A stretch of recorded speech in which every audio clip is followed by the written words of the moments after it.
नमस्कार दोस्तों, कानून तो केवल गरीबों के लिए बनता है। अमीर लोग तो कानून को अपनी जेब में रख के घूमते हैं। 17 साल का एक नाबालिग लड़का 1 करोड़ की कार चलाता है नशे की धुत हालत में और 2 बाइक राइडर्स को टक्कर मार देता है, एक्सीडेंट कर देता है, जिसकी वजह से दोनों बाइक राइडर्स की ऑन स्पॉट डेथ हो जाती है, उनकी मृत्यु हो जाती है। एक तरीके से वो मर चुके हैं वहां पर। उसके बाद में अभी ये जो बच्चा है, ये किशोर है, नाबालिग का 17 साल की उम्र है, इसको जुवेनाइल जस्टिस बोर्ड के सामने पेश किया जाता है, किशोर न्याय बोर्ड के सामने पेश किया जाता है। तो किशोर न्याय बोर्ड जस्टिस करता है, न्याय करता है। वो कहता है कि आप अभी बच्चे नाबालिग हो, आपकी उम्र 17 साल है, आप 18 साल के नहीं हुए हो, तो आप एक काम करना, आप 300 शब्दों का एक निबंध लिख देना, 300 शब्दों का एक ऐसे लिख देना, और दूसरा 15-20 दिन आप ट्रैफिक पुलिस के साथ गुजारना, है ना। कौन कौन से नियम कानून होते हैं साधन चलाने के, ट्रैफिक के कौन कौन से नियम कानून का पालन करना चाहिए, यह आपको सीखना चाहिए। और इसको बेल दे दी जाती है, जस्टिस कर दिया जाता है। यह जस्टिस हो गया, यह न्याय हो गया।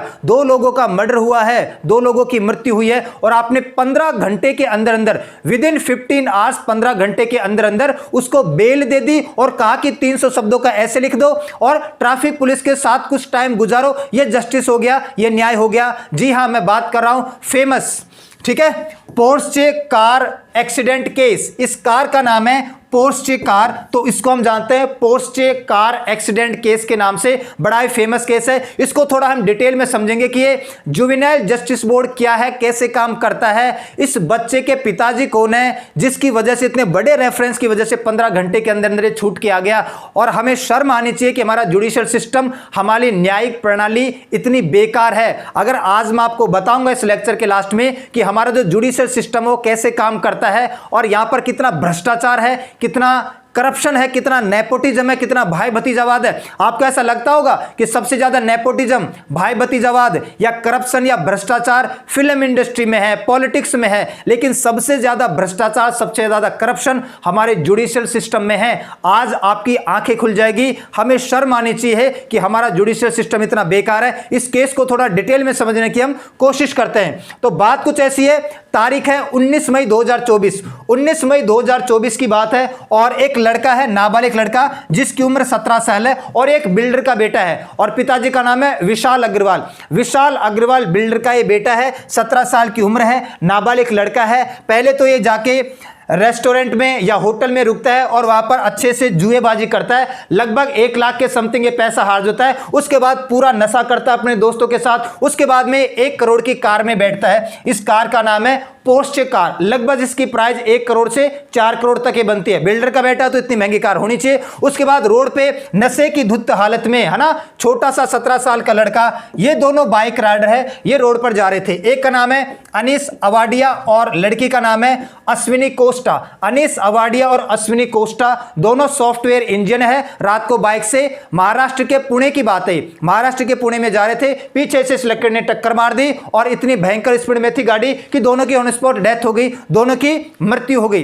दोनों की मृत्यु हो गई। ये आप देख रहे हैं, ये बॉडी है अनीश की और ये बॉडी है अश्विनी की। उसके बाद में कार को ढूंढा जाता है। कार मिलती है 21 मई को और बिना नंबर प्लेट के मिलती है।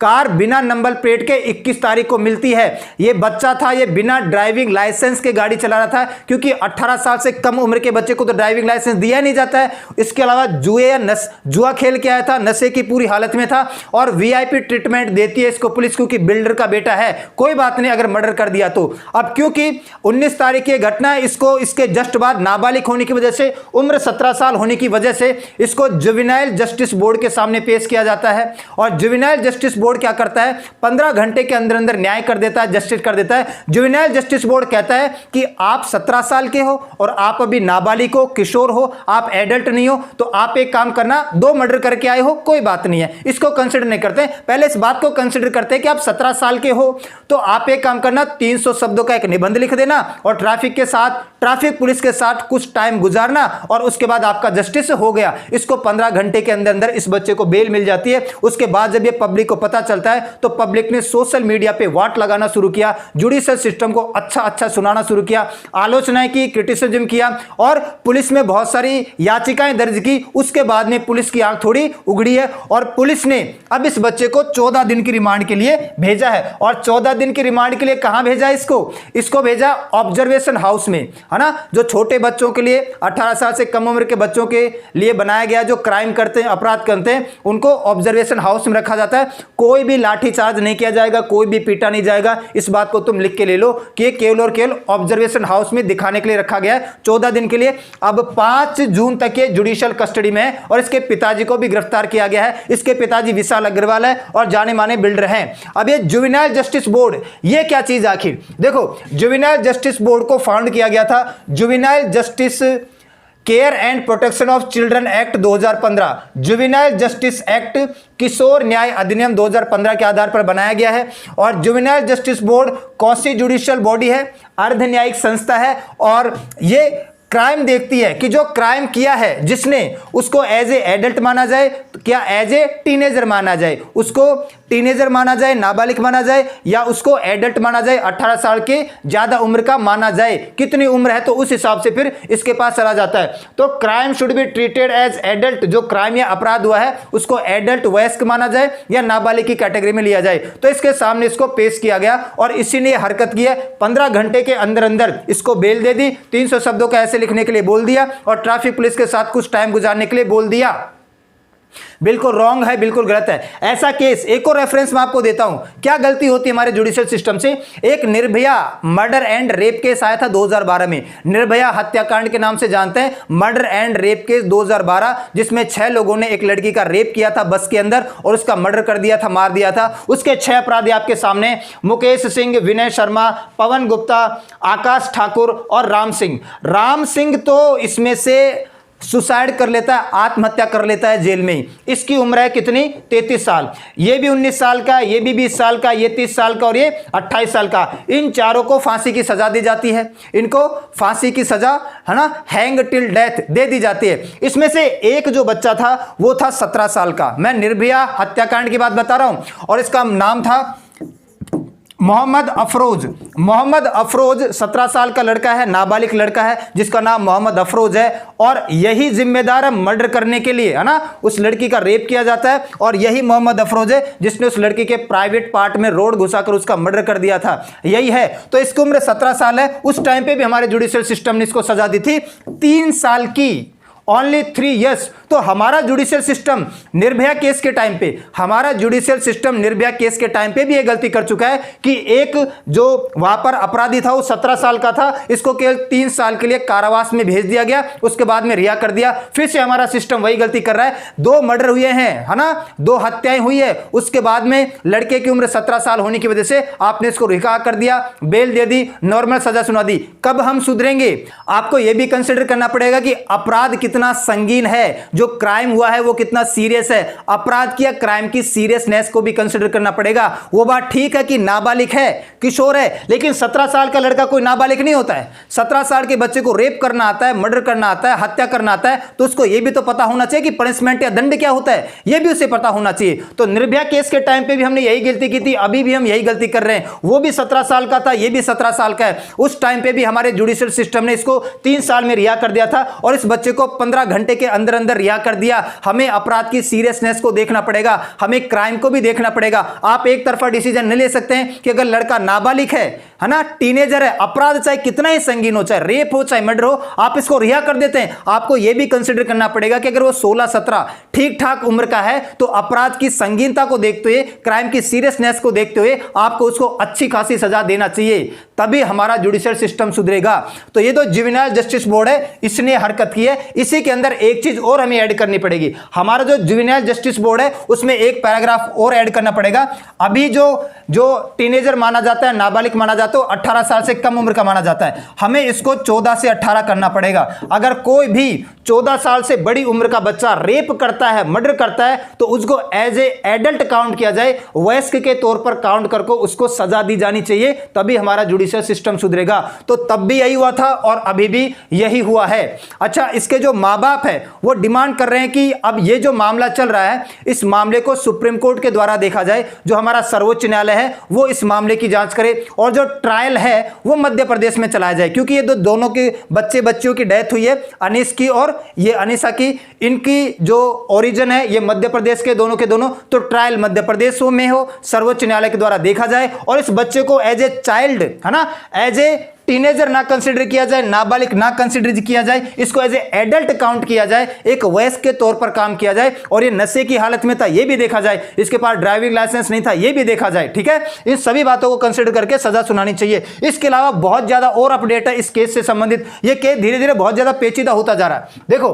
अभी पुणे पोस्टे एक्सीडेंट, पुणे की घटना, ये case transfer to crime branch, 2 police officer, 2 police officers को यहां पर सस्पेंड कर दिया गया है और ये केस क्राइम ब्रांच को दे दिया गया है। वो 2 पुलिस ऑफिसर उसी थाने के हैं जिस थाने में बच्चे को रखा गया था और इसको बच्चे को वीआईपी ट्रीटमेंट दिया था इन लोगों के ने, तो 2 पुलिस वालों को सस्पेंड कर दिया गया है। इसके अलावा 3 लाख रुपए, है ना, जो ब्लड सैंपल था, बच्चे का जो ब्लड सैंपल था उसको फिकवाने के लिए आपने 3 लाख रुपए हॉस्टल में दिए, तो 3 lakh given to charge change 3 blood sample. जो बच्चे का ब्लड सैंपल था, इस नाबालिग बच्चे का ब्लड सैंपल था, उसको बदलने के लिए, चेंज करने के लिए 3 लाख रुपए आपने हॉस्पिटल के अंदर जमा करवाए हैं। और उस हॉस्पिटल का जो पियोन है उसको गिरफ्तार कर लिया गया है और पियोन को जब गिरफ्तार करके अच्छे से डंडे मारे गए उसके बाद में फिर पियोन ने मुंह खोला, ठीक है, और पियोन ने मुंह खोलने के बाद 2 डॉक्टरों का नाम लिया, तो दोनों डॉक्टर्स को भी गिरफ्तार कर लिया गया है जिन्होंने सैंपल चेंज करने के लिए इस पियोन को बोला था।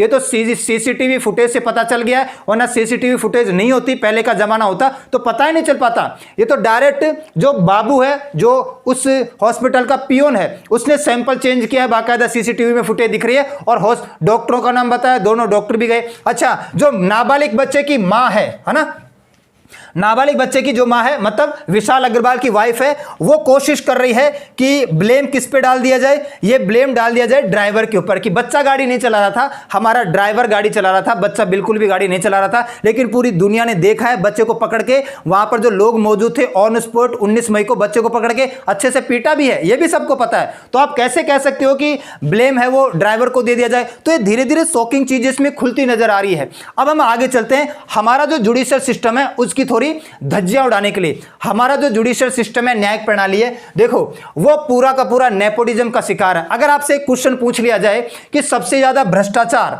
सबसे ज्यादा करप्शन और सबसे ज्यादा नेपोटिज्म, भाई भतीजावाद किस में है, आपसे पूछा जाए पॉलिटिक्स में है क्या, फिल्म इंडस्ट्री में है क्या, है ना, पुलिस सिस्टम में है क्या, या जुडिशियल सिस्टम में है क्या? सभी में भ्रष्टाचार या करप्शन है, सभी में नेपोटिज्म या भाई भतीजावाद है। लेकिन सबसे ज्यादा जो नेपोटिज्म, सबसे ज्यादा भाई भतीजावाद या सबसे ज्यादा करप्शन या सबसे ज्यादा जो भ्रष्टाचार है वो अपने जुडिशियल सिस्टम में पाया जाता है। क्यों? देखो सभी में पाया जाता है ये तो हमें पता है, लेकिन अगर बाप का बेटा आ भी जाता है तो उसको तो जनता चुनती है ना, जनता उसको फिर नेता बनाती है, बाकायदा इलेक्शन होता है। यहां पर भी फिल्म इंडस्ट्री में जनता उसको स्टार बनाती है। शाहरुख खान का बेटा आ तो जाएगा मार्केट में, फिल्म तो मिल जाएगी, लेकिन उसको स्टार कौन बनाएगी? जनता बनाएगी, है ना। भाई राजीव गांधी का बेटा राहुल गांधी आ तो जाएगा मार्केट में, लेकिन इसको जनता स्टार बनाएगी। तो वहां पर जनता फैसला करती है, यहां पर भी जनता फैसला करती है, यहां पर भी जनता फैसला करती है। और पुलिस सिस्टम के अंदर भी लोग बनते हैं, मेहनत करके बनते हैं और प्रमोशन भी तरीके से होता है, ठीक है। भ्रष्टाचार तो यहां पर भी कम नहीं है, लेकिन सबसे ज्यादा भ्रष्टाचार हमारे जुडिशरी सिस्टम में, हमारी न्यायिक प्रणाली के अंदर है। और भ्रष्टाचार कैसे, भ्रष्टाचार की मैं बात कर रहा हूं, ठीक है।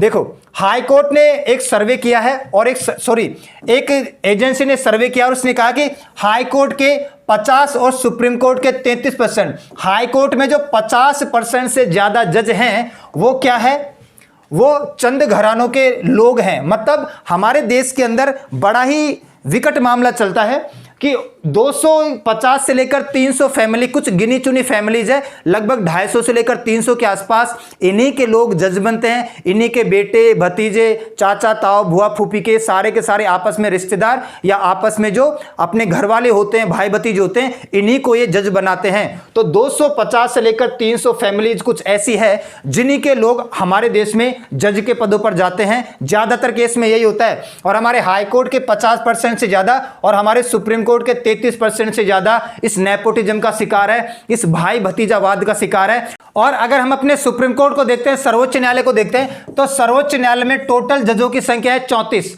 इन 34 जजों में से जो मौजूदा 27 जज हैं, इनका कोई ना कोई आसपास का बेटा, भतीजा या कोई ना कोई रिश्तेदार सर्वोच्च न्यायालय का जज बना बैठा है। 34 में से 27 जजों का, और इस 27 में से भी 6 पर्टिकुलर जज ऐसे हैं, ऐसे जस्टिस हैं जिनके पिता सर्वोच्च न्यायालय के न्यायाधीश रह चुके हैं, जज रह चुके हैं। इनकी वजह से 6 के तो डायरेक्ट पिताजी रह चुके हैं, है ना। और इसमें से जो बचे 21, 27 में से 6 गए, बचे 21 का कोई ना कोई आसपास का रिश्तेदार जज बना हुआ है। और मैंने आपके लिए एक और सीक्रेट डिटेल निकाली है। हमारे जो सर्वोच्च न्यायालय के जो सर्वोच्च न्यायाधीश होते हैं, जो मुख्य न्यायाधीश होते हैं, उनको बोलते हैं CJI, chief justice of India. 50 chief justice of India बन चुके हैं, 50 CJI बन चुके हैं जब तक हम पढ़ रहे हैं। पहले थे हीरालाल जयकिंदन दास कानिया, और अब है 50 नंबर के धनंजय यशवंत चंद्रचूड़। तो 3 जज इसमें से ऐसे हैं जिनका बेटा या भतीजा डायरेक्ट CJI बना है। इस 34 में से भी जो सर्वोच्च पद है उसमें भी इतना ज्यादा नेपोटिज्म है। पहले हमारे CJI थे हीरालाल जयकिशन दास कानिया, है ना, और इनके भतीजे 23 नंबर के CJI बनते हैं जिनका नाम है मधुकर हीरालाल कानिया। इनके भतीजे मधुकर हीरालाल कानिया 23 नंबर के CJI बनते हैं। 16 नंबर के CJI थे यशवंत विष्णु चंद्रचूड़, और यशवंत विष्णु चंद्रचूड़ के बेटे आज के टाइम पे 50वें नंबर के भारत के CJI है, चीफ जस्टिस ऑफ इंडिया है। और 21 नंबर के जो हमारे CJI थे, है ना, रंगनाथ मिश्रा, इनके जो भतीजे हैं वो है दीपक मिश्रा। ये हमारे 45 नंबर के चीफ जस्टिस ऑफ इंडिया बन चुके हैं। तो हमारा जो सर्वोच्च पद है CJI का, सर्वोच्च न्यायालय का, उसमें भी 3 पद तो आपको ऐसे दिख जाएंगे, सॉरी, ये 3 तो आपको ऐसे दिख जाएंगे जो डायरेक्ट बेटे हैं या डायरेक्ट भतीजे हैं। बाकी जो बने हैं वो भी किसी ना किसी का भतीजा, रिश्तेदार, बेटा या आसपास का भुआ फूफा का कोई ना कोई लड़का ही होगा। तो हमारा जो न्यायपालिका वो काम कैसी करती है, हमारी न्यायपालिका का काम करने का तरीका कैसा है? देखो, हमारे देश में एक होता है कॉलेजियम सिस्टम। कॉलेजियम सिस्टम को हमने अपनाया था 1993 में। 1993 में भारत में कॉलेजियम सिस्टम को अपनाया, और इसमें 5 जज होते हैं। एक तो चीफ जस्टिस ऑफ इंडिया और 4 अदर सीनियर मोस्ट जजेज ऑफ सुप्रीम कोर्ट। तो एक तो CJI जो इसकी अध्यक्षता करता है, और 4 अन्य सीनियर मोस्ट जजों को लिया जाता है। ये 5 लोग पर्दे के पीछे बैठकर डिसाइड करते हैं कि कौन हाई कोर्ट का जज बनेगा, कौन सुप्रीम कोर्ट का जज बनेगा। मतलब ये ऐसे बात करते होंगे आपस में कि यार तेरा भतीजा है, ठीक है, उसको जज बना लेते हैं, अगली बार तेरे बेटे को बना लेंगे, अगली बार तेरे बुआ के लड़के को बना लेंगे, अगली बार तेरी फूफा की लड़की को बना लेंगे। ऐसे आपस में ये दरवाजे के पीछे बैठ के बात करते होंगे, क्योंकि इनको रोकने वाला कोई नहीं है। यही 5 लोग है, यही डिसाइड करते हैं क्या करना है क्या नहीं करना है। तो यहां पर नेपोटिज्म, भाई भतीजा बात बहुत ज्यादा है। इसके अलावा करप्शन बहुत ज्यादा है ना। क्लोज डोर मैकेनिज्म, ये दरवाजे के पीछे क्या हो रहा है किसी को कुछ नहीं पता है, अपने ही लोगों को इनके द्वारा बनाया जाता है ना। और मैंने अभी आपको बताया 250 से लेकर 300 फैमिली जैसी है, इन्हीं के लोग ज्यादातर जज बनते हैं। हमारे हाई कोर्ट के 50% से ज्यादा जजों के भाई भतीजा जज बने हुए हैं, या हमारे सुप्रीम कोर्ट के 33% से ज्यादा जजों के आसपास के लोग जज बने हुए हैं। इसमें सरकार ने रिफॉर्म करने की कोशिश की थी। सरकार ने 2014 में बनाया था national judicial appointment commission. National judicial appointment commission Bharat सरकार ने 2014 में बनाया था। 99वें संविधान संशोधन करके 2014 में 99th कॉन्स्टिट्यूशनल अमेंडमेंट करके, और सरकार ने कहा कि 6 लोगों का ग्रुप होएगा। 6 लोग कौन कौन से? एक तो चीफ जस्टिस ऑफ इंडिया और 2 सर्वोच्च न्यायालय के अन्य जज लिए जाएंगे जो भी सीनियर मोस्ट जज हैं। इसके अलावा एक हमारा लॉ मिनिस्टर होगा, कानून मंत्री होगा, और 2 जज और लिए जाएंगे जिनको डिसाइड करेगी हमारी पार्लियामेंट या हमारी संसद। हमारी पार्लियामेंट या संसद 2 न्यायाधीशों को यह डिसाइड करेगी। एक हमारा लॉ मिनिस्टर कानून मंत्री होगा, एक हमारा चीफ जस्टिस ऑफ इंडिया होगा, और 2 और जज लेके बैठ सकता है सर्वोच्च न्यायालय के मुख्य न्यायाधीश। तो ये 6 लोगों की मंडली होगी। तो यहां पर पक्षपात रहित काम हो पाएगा, पक्षपात नहीं हो पाएगा। ये अगर कोई काम करते हैं तो ये इनको रोकने की कोशिश करेंगे, आराम से जजों को बनाया जा सकता है। लेकिन इसको अनकॉन्स्टिट्यूशनल ठहरा दिया सुप्रीम कोर्ट ने, सर्वोच्च न्यायालय ने असंवैधानिक ठहरा दिया और कहा कि यह हमारी न्यायपालिका की स्वतंत्रता को छीनता है। हद हो गई भाई। कब होगा रिफॉर्म, कब हम सुधरेंगे? अगर ऐसा ही चलता रहा तो जज बनने में किसी का नंबर नहीं आएगा। ये आप लिख के ले लो। अच्छा, वर्तमान की जो स्थिति है हमारे देश की वो कुछ ऐसी है। सर पकड़ लेना और आराम से बैठ के सोचना कि हम ऐसे देश में जहां पर हमें हमारी न्यायपालिका के ऊपर शर्म आनी चाहिए कि उसमें क्या कचरा चल रहा है। देखो, हमारे देश में हायरार्की होती है। सबसे पहले सुप्रीम कोर्ट, फिर बहुत सारे हाई कोर्ट, और फिर डिस्ट्रिक्ट कोर्ट, है ना। त्रिस्तरीय हाई कोर्ट, त्रिस्तरीय न्यायिक प्रणाली अपने देश में। हमारे सर्वोच्च न्यायालय में तो 34 पद है। वर्तमान में भगवान की दया से 34 के 34 भरे हुए हैं।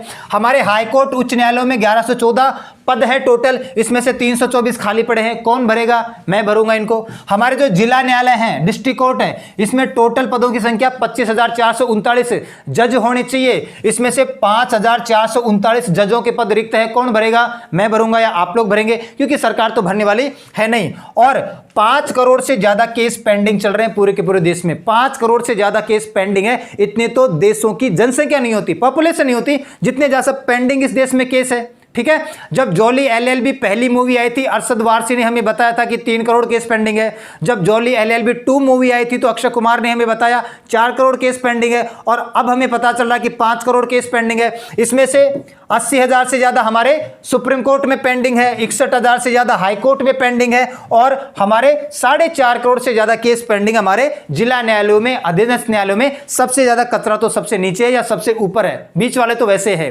तो आज का हमारा टॉपिक महत्वपूर्ण इसलिए है कि हमारी जो न्याय प्रणाली है, हमारी जो न्यायपालिका है, उसमें भ्रष्टाचार, करप्शन बहुत ज्यादा है, नेपोटिज्म या वंशवाद, भाई भतीजावाद बहुत ज्यादा है। और ये जो पोक्सो कार केस हुआ है, इसमें और बहुत सारे पन्ने दर पन्ने खुलेंगे। हम देखेंगे अपनी आंखों से कि कैसे जस्टिस करती है हमारी न्यायपालिका, क्या क्या होता है इसके अंदर। ड्राइवर को बना दो आप, है ना, कि ड्राइवर कार चला रहा था, डॉक्टर से सैंपल चेंज करवा रहे हो, हैं, इसके अलावा डॉक्टर को 3-3 लाख रुपए दे रहे हो, है ना, पुलिस की जेब भर रहे हो, है ना। ये जो जुवेनाइल जस्टिस बोर्ड है, इसके भी चेयरमैन को कुछ ना कुछ तो दिया ही होगा, अच्छी खासी रकम, एक बंगला या कोई ना कोई मकान वगैरह दिया होगा, तब जाके उसने 15 घंटे के अंदर अंदर इस नाबालिग लड़के को छोड़ा है।